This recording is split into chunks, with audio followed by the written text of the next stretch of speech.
At this point, we can summarize the evidence for a gravitational collapse and compare it with the one for controlled demolitions.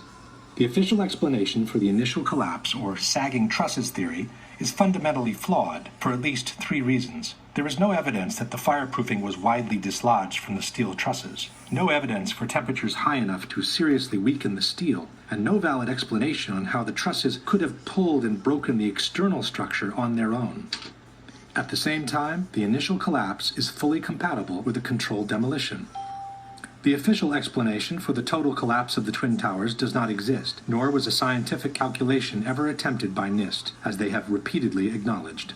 At the same time, the full collapse of the buildings is fully compatible with a controlled demolition. The vertical acceleration of the upper sections to near free-fall speed makes it impossible to explain the collapses by gravitation only, without violating at least 2 fundamental laws of physics. At the same time, the near free-fall acceleration achieved by the collapsing towers is fully compatible with a controlled demolition. The amount of witnesses who reported powerful explosions and the ensuing devastation in the Twin Towers is overwhelming. Such explosions cannot be explained by jet fuel alone, while they are fully compatible with a controlled demolition. The squibs observed 30 and 40 floors below the level of collapse cannot be explained by the air pressure in a gravitational collapse.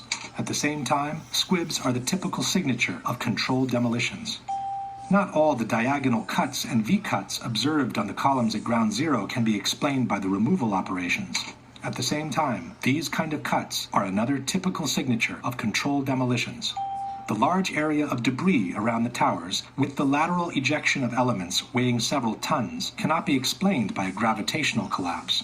At the same time, these ejections are fully compatible with the use of powerful explosives.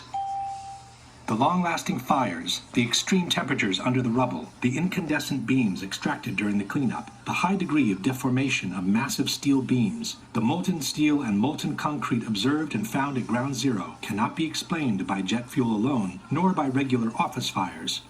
Highly effective destructive devices capable of developing extremely high temperatures must have been used as part of a controlled demolition. The almost complete pulverization of the contents of both towers, from the concrete floors to the office furnishings to the actual vaporization of victims' bodies, cannot be explained by a simple gravitational collapse. At the same time, these results are fully compatible with the presence of powerful explosives, such as those used in controlled demolitions. Unless a comprehensive, scientifically sound explanation for all the phenomena observed is presented, the only conclusion available is that the Twin Towers were brought down by some form of controlled demolition.